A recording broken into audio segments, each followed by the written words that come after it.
Yo, what's good, my peoples? It's your boy, Big Chris, aka the Compton Animator, and I'm here to give you, not a review, but I'm here to talk about something.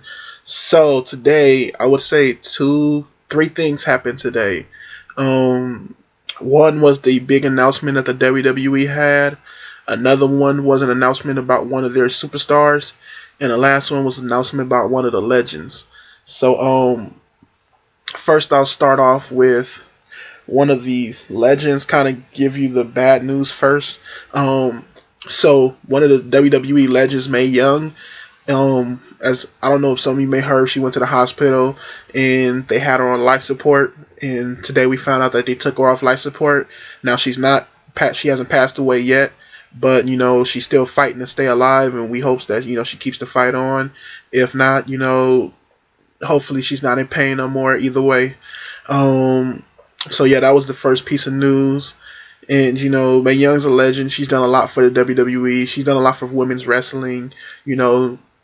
She may not deserve all the credit of women's wrestling that she gets, but she did a lot for what she did.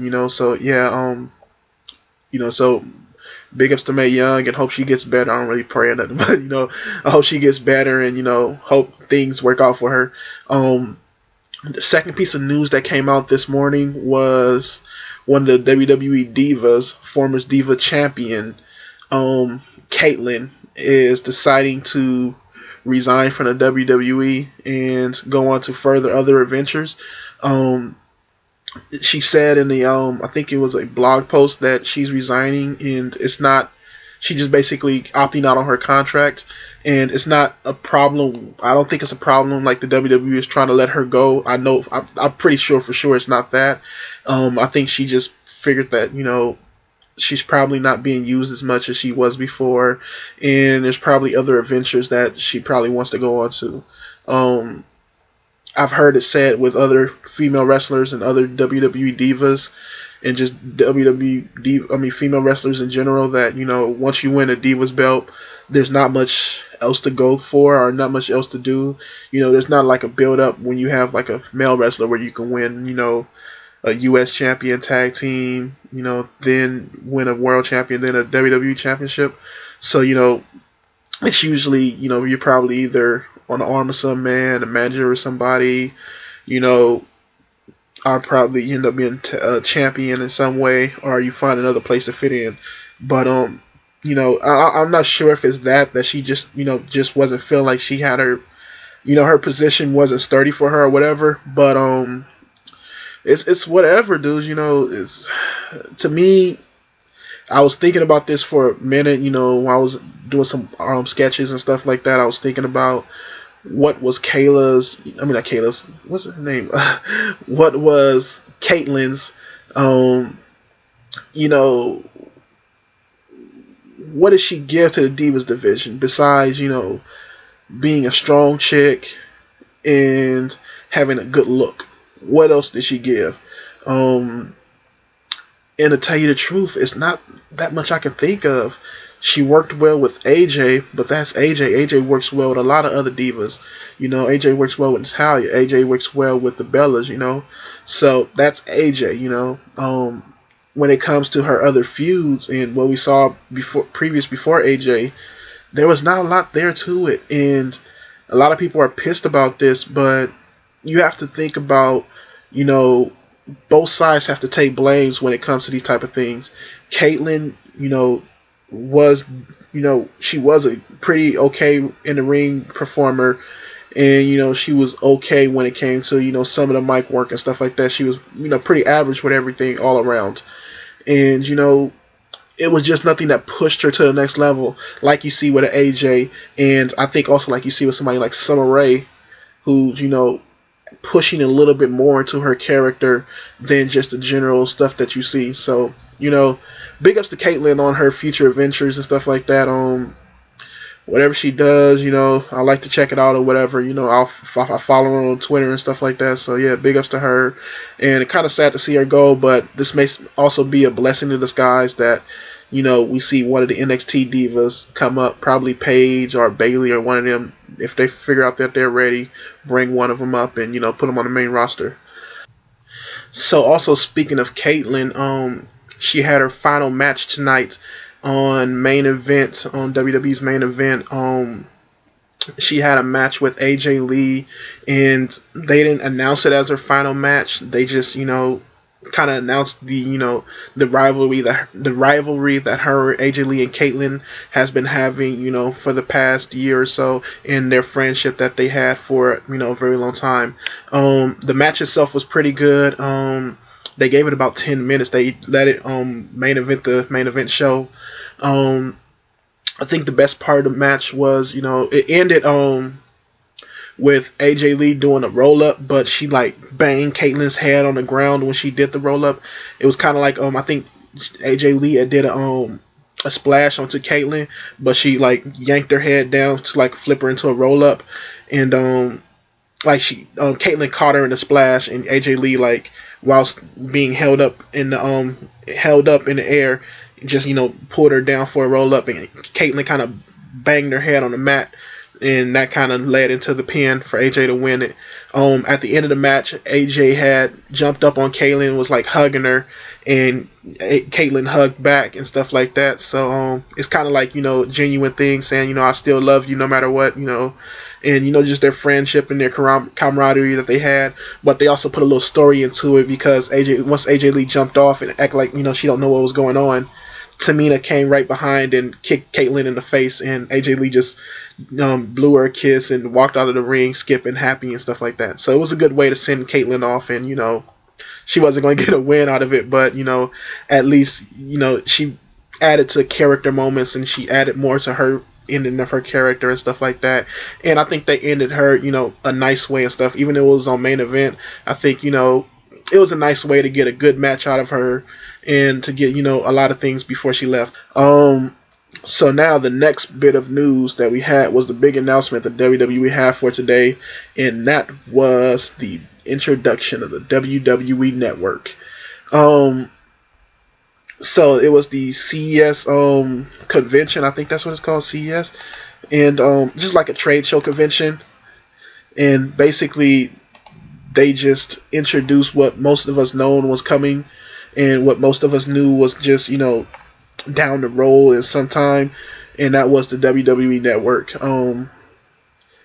They changed the whole idea from what it originally was to be a television network to a online streaming network. So basically, this is what you get: a 24/7 content stream, so like a regular TV channel stream, but online, of WWE content. There's before and after Raw and SmackDown pre and post shows. I don't think they're going to actually give you Raw and SmackDown. They're going to give you all 12 pay-per-views along with this package, even WrestleMania. So I'm not sure how long they're going to continue this, but you're going to get all the pay-per-views for that set price that I'm about to tell you in a second. And you're going to get a gang of other things, backlogs of WWE content, WCW content, ECW content, a gang of brand new TV shows, like one that's called Countdown, where they do countdowns of certain things, like the WWE's top 10 are announcers, or top 10 finishers, or top 10 mic talkers, whatever they can put a top 10 out of, probably. And they're going to do a show like that. There's a reality TV show called Legends. There's a TV show that's called WrestleMania Rewind, where they talk about certain matches and just basically take a time and talk about a match from a WrestleMania. And there's a gang of other shows that they said they're going to be bringing out. To me, this is amazing. They not talking about the presentation itself. It was pretty good. You had Vince, Steph, Triple H, Stone Cold, HBK, and a couple of other corporate people come out, and they introduced the product and they talked about it. And you had a lot of funny stuff with Triple H and HBK and a couple of the corporate people, mixing with the wrestlers and stuff like that. Stone Cold came out, hyped up the crowd. John Cena came out and hyped up the crowd and, introduced some stuff. Vince McMahon came out and did his thing. Stephanie came out and did her thing. Michael Cole was the main mediator of it. And it was a pretty fun little show for what they did, but the network itself, it looks pretty damn amazing. Especially due to the fact that they're going to give us the 12 pay-per-views for free. I mean, not for free, but for that set price. The price being $9.99